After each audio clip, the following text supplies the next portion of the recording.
welcome back to another EDH deck tech. This is my Shirei Shizo's Caretaker list.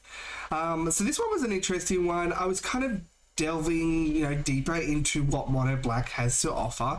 And Shirei just kept popping up as such a popular commander that people seem to enjoy. Originally, it never really got me, and the appeal never got to me. But after building the list and the challenge, I can see why it's so fun for people.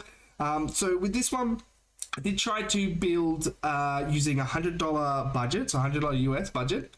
So I normally don't do budget decks, or at least of that kind of budget. So this was quite nice. It was an interesting challenge, and this, I guess, is one of those commanders that definitely lends to that more budget style. A lot of the cards are very cheap, purely just because they have one power. Generally, they're not too powerful.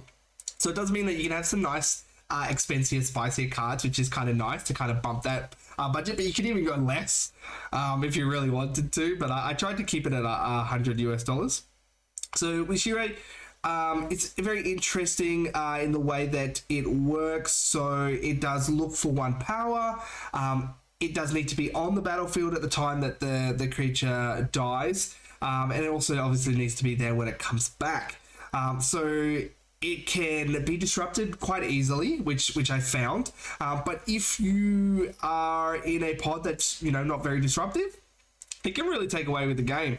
And the fact is, it happens every turn. So as long as you have that sack outlet, you're going to be doing this 4 times, your turn plus 3 of your opponent's turns. So super, super powerful.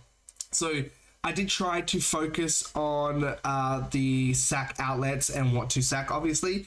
The freer the sack outlet, the better. Some of those can get pricier. So, you have to make some negotiation with what sack outlets you are choosing. Some I will have to pay mana into, and some are free. So if you have, the budget, definitely add more free sack outlets, because those are essentially the most important things, sack outlets and things to sack. And other than that, it's just getting to Shirai. So we'll go through the list.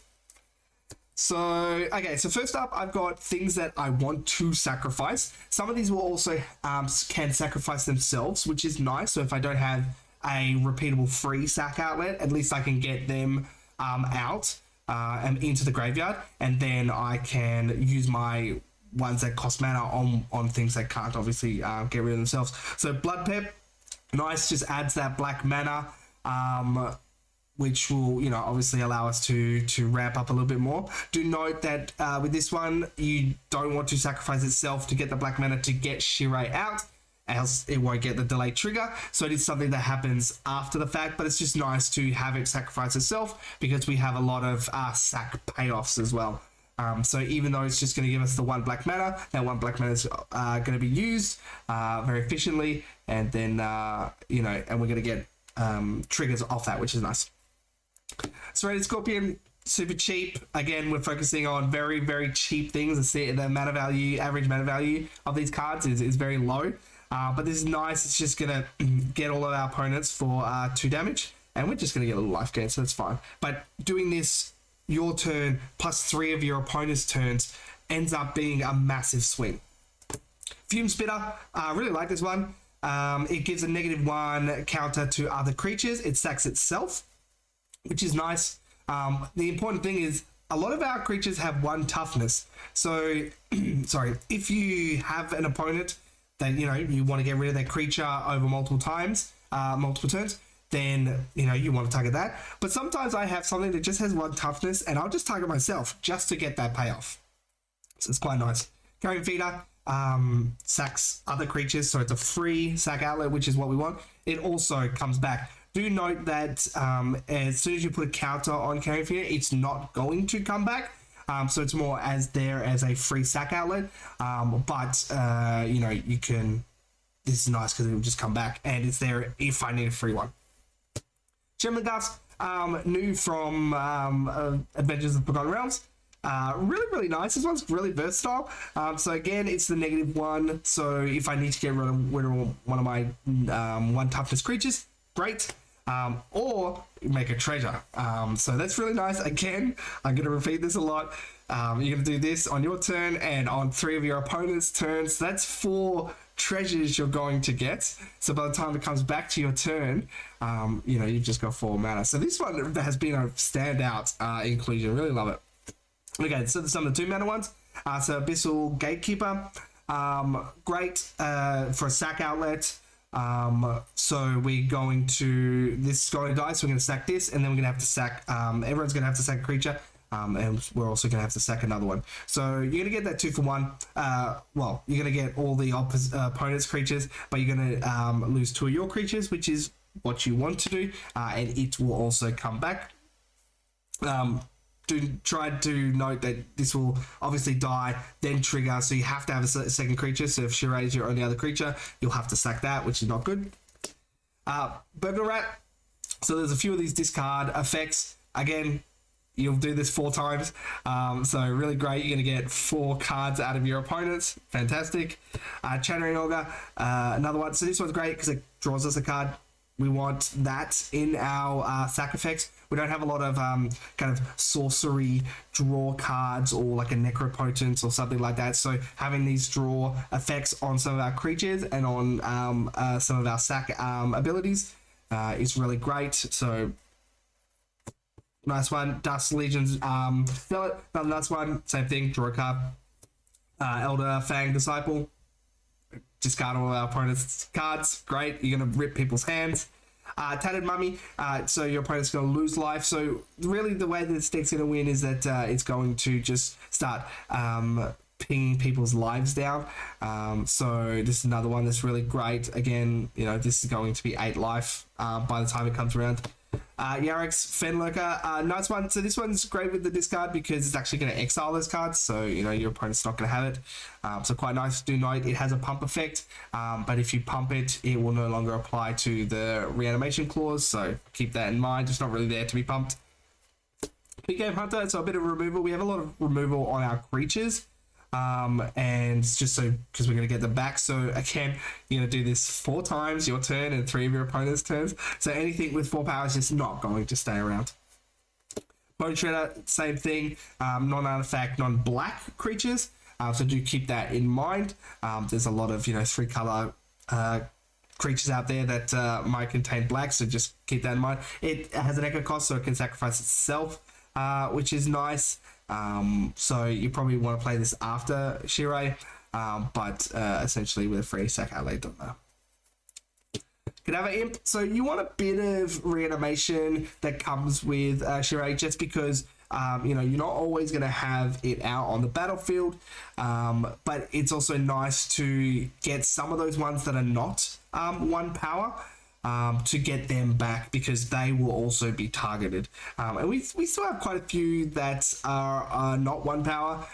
Mainly those are the payoff kind of cards, and I'll go through them later. So you want to get some of those back. Pilgrim's Eye, really nice. So we don't have a lot of ramp in this deck, so it's nice to just get onto that 3 mana and make sure that we have enough to get to Shirei, because once Shirei's on the battlefield, it's going to be all focused on that. So it's nice, and just to get those basics out of our deck, so it's nice. Skittering Sphere, same thing. It's just going to get that land into our hand. Skullport Merchant. This one's another one that's been really, really great. I think the AFR ones have been a really great addition to this deck. Essentially, it's going to come in and it's going to give us a treasure. So again, it's going to go around the table. We're going to have a lot of treasure going on. And it's also got a bit that sack outlet. Now, you do need to pay for this one. So, keep that in mind. But you can sack a treasure to draw a card. But just, it's another one to just draw cards. But it's mainly there for the treasure. Sky Scanner. Just a classic draft chaff. Just nice. It's going to come into the battlefield. It's going to draw a card. Has flying, so it can block, but it's mainly there to draw a card. Mindless Automaton. So another one, great, because it's going to draw a card. So we don't really care about anything else. We want to remove those counters to sack itself, to draw a card, to then have it come back. So, again, these are 4 cards that are going to be coming into your hand by the time it comes back to your turn. So again, Lieutenant. Another nice one. So this one helps with the picking up the opponents. So this one is target opponents, so it's kind of like a blood artist. But it is sacrifice a goblin, so you're going to create 3 goblins, and you can sacrifice all those goblins to itself, and of course it will come back. So fantastic. Thorn of the Black Rose. I love Monarch. It's a fantastic mechanic. Really, really great. So when it comes in, I become the Monarch. It doesn't matter if someone's going to steal that Monarch at the end of the turn. It's going to come back. So you're going to eventually get the Monarch back, which is always quite nice. So Bone Shard. So we kind of go into the rules. That's the end of the kind of the small creatures that do recur, that don't really have any other purpose other than to recur. Some are in other categories as well, so we do have more of those. But it's part of the removal. We've got Bone Shards, super cheap, super efficient. It allows us to sacrifice a creature, and we're going to get a creature or a planeswalker in return. So, you know, quite nice, very efficient removal. We can discard a card. Maybe if we want to put something in there for Cadaver Imp, you know, we could do that, and we don't want to sack our creatures. Don't know. There's circumstances maybe you might want to do that. But yeah, it's mainly there to sack a creature, and we get that opponent's creature or planeswalker in return. Skull Clamp. So one of the more expensive cards in this one. I did want to make sure that I had a Skull Clamp and I had the budget for it. Just because this will just help with our draw. You know, 1 mana, we're going to stack a creature. It's going to be fantastic. We're going to get 2 cards. A lot of 1 power creatures in there, or a lot of things that we're just going to stack anyway. So, fantastic card. Spark Harvest, similar to Bone Shards. Pretty much the same, except we can pay if we want to, if we really need to. If we don't have anything to sack, we can pay. But it's really there just for the cheap removal. Vampiric Rites. So this is another one that's one of our sack outlets that you do need to pay for. So 2 mana can be a bit steep, but it is nice because it draws a card and there's a little bit of life gain. So I wouldn't put too many of these effects in, but it's nice. It is 2 mana and we get to draw a card. So, and it's super cheap just to put down at the start. Village Rites, super efficient, draw 2 cards, you're going to stack a creature. It's great. The Seer. Another one, so this one's a free sack outlet, which is really good. So we're going to go with a Shirai one, which is great because we don't have, I guess, that much ramp or draw. So, and a lot of our draw is, I guess, based off what we have on the battlefield. So we have to make sure that we have the setup. And the fact is, it's just a free outlet. So fantastic. And again, would come back with Shirei. Altar of Dementia, another one. So this is a free sack outlet. This one's one of the more expensive cards in the deck. You don't really care about milling yourself, I guess. Maybe you want to try and hit something with for Cadaver Imp. And you don't really care about milling your opponents either. It's the fact that it's just super cheap sack outlet, essentially. What is this? Bloodthorn Vampire? So this one's an interesting one. So it's 2 mana. It is a free sack outlet, which is really, really great. But do note that obviously you're going to be pumping it, which would then no longer apply for the Shirei's clause. So when you've got creatures, you obviously want to have this and just kind of keep this one around. This one doesn't need to die. It's more there just to get rid of other creatures. So keep that in mind. But it can come back for if it's not pumping itself. Deadly Dispute, another one that's kind of like Village Rites. This one's really great because it gives us a treasure. Sometimes we might want to sack something early to get that treasure so that we can make sure that we can get Shirei out. So that's quite nice. I really like the treasure mechanics in this. Lampad of Death's Vigil. I can never say that one properly. So I was looking for more sack outlets. The real struggle that I had with building this is to make sure that I had the right amount of sack outlets. This one was definitely the weakest sack outlet and one that I would probably take out if I could increase the budget. But it is only 1 mana, and each opponent is just going to ping, which is, you know, on our game plan anyway. So when I just have 1 or 2 mana out, this one could be quite nice. But it's probably one of the weaker ones. And it also does come back with Shirai, which is quite nice. Plum the Forbidden, another great one. So this one's just like Village Rites, except we can obviously sack multiple creatures. So if we don't have a sack outlet, a free sack outlet, we can just sack all of our creatures. We get all the draws, and then they all obviously come back. So really, really quite nice and cheap enough for 2 mana. Spawning Pit here for the free sack outlet. It's nice. We can get a token as well. Tokens maybe they're just to help with blocks, but just here 2 mana free sack outlet. That's the golden kind of space. 2-3 mana free sack outlets. Fantastic. Okay, Ashnod's Altar. This one's I think the most expensive one in this deck. It was either this or Pitiless Plunderer, which also was interesting. I did play around with that one. I might make some comments about that after. But Ashnod's Altar, really, really great. Shirei has 4 generic in its mana value, so in its mana cost, sorry. So Ashnod's Altar helps with getting that out there. But again, it's a free sack outlet and helps getting some other creatures out. So really, really good. This one's probably MVP. Voice Rider, nice cheap one. Again, free sack outlet. It brings itself back, which is nice. There's a lot of like chaff that I might have in the graveyard that I can get rid of for the escape, which is great. And it brings a token that can be used for some of our payoffs. But it's here just for the free sack outlet. It obviously won't come back with Shirai, but you know, sometimes it doesn't matter. Great Return, another nice cheap one. I kind of had a little bit of a budget to kind of play with, so I threw this one in just to return a creature. Maybe I want to return one of our payoffs that get kind of removed, but then the flashback's there to help just sacrifice 3 creatures. You know, really, really great. So, you know, if I want to get one of those payoffs back, I can just sack those creatures. So, fantastic. Okay, so payoffs. So Blood Artist, probably one of the best payoffs. So it itself, you know, will come back with Shirei, which is nice. So you can always just sacrifice it. I was in a game where I just had the Fume Spitter putting a -1 counter on my Blood Artist and just doing that over and over. So that was quite nice. But yeah, it will also work on your opponent's creatures, which is great. It's all about Cutthroat, very similar. Except this is obviously your own creatures and it will do all opponents at once. Fantastic. Again, will also come back with Shirei.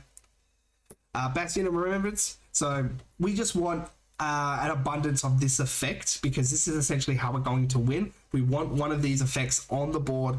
We want one of our sack outlets on the board, and then we want Shirei on the board, and then any bunch of creatures. So Bastion Remembrance, great one, 3 mana. It's enchantment, so it's a bit harder to remove, and it does come with a creature, which is nice. Ayara, First of Locthwain. So pretty much everything is all my creatures are black. We got heaps of creatures coming in. Some of the tokens that are created are not black, so that's unfortunate. But Ayara kind of does everything. It pings as creatures coming in, and it also allows us to sacrifice a creature and, you know, get a bit of draw. So that's quite nice. So Ayara does a lot for the deck. Falconwrath Noble, really nice. Again, we want an abundance of this effect. This won't come back with Shirei, but we want as many of these effects as possible.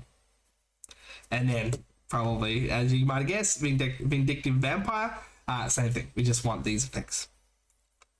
So Conrad the Grim, this one's great because essentially our creatures are dying, so they will go into the graveyard, which will cause Sir Conrad to trigger, and then they will come back from Shirai, causing Sir Conrad to trigger.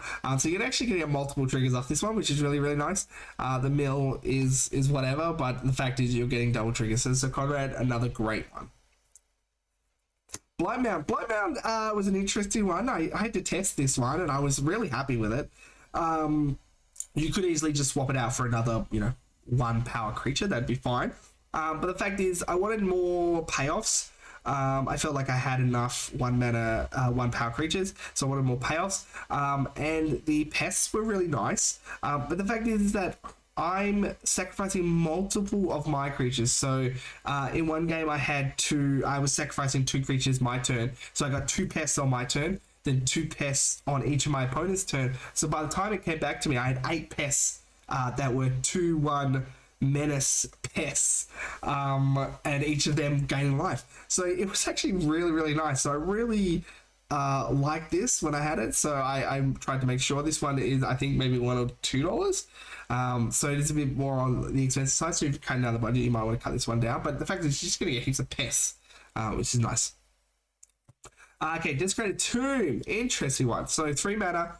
Anytime something comes back from the graveyard, you're going to get a bat. Now, each of Shirei's triggers are individual. So if you have 2 creatures, you get 2 triggers, which means, yeah, you're going to get 2 desecrated 2 triggers because they do come back individually, which is really, really nice. So this kind of works very similar to Blight Mound. Rather than those creatures going to dying as they go into the graveyard, this is them coming back. So if you've got 2 creatures, you can have 8 bats going around. So very similar to Blight Mound. So yeah, and you know, it's nice because they're flying as well. So Tormod there, Desecrator. This one was another one that also, like, it just performed really, really well. So Desecrated Tomb, Blight Mound, Tormod, they all work the same way. There is Open the Graves as well. I felt like the 5 mana was just a little bit too expensive, but Tormod helped. I had some other reanimation effects, so I was like, okay, well, maybe I'll just stick this one in. But you could have this, or you could have Open the Graves, for instance, but I really like Tormod. It comes down before Shirei, which was nice. Okay, Dark Prophecy. Fantastic. I love this card. I've been putting this card in more and more decks. I've been really on this Dark Prophecy train. So whenever a creature you control dies, you get a card and lose life. Fantastic. We're going to be doing this a lot. So if you have this and Pests, hopefully you're mitigating that life gain, or you have this and Falcon Wrath Noble, so you're mitigating that life loss. Yeah, essentially it's, you know, you got 2 creatures on the board. As per my previous example, you're going to get 8 cards.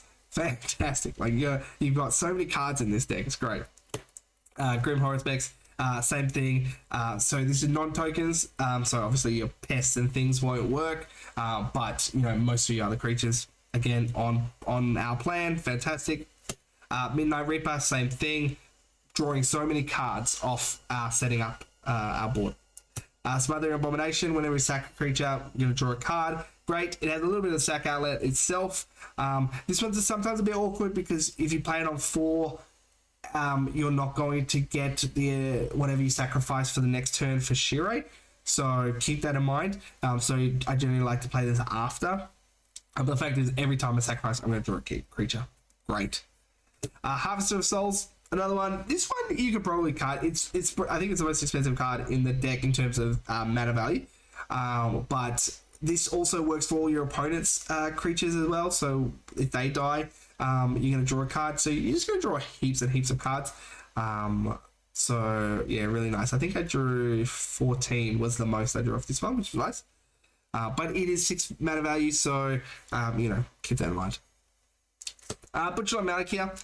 So this effect is really good. So you know, whenever one of your creatures die, your opponents will lose a creature, which is fantastic.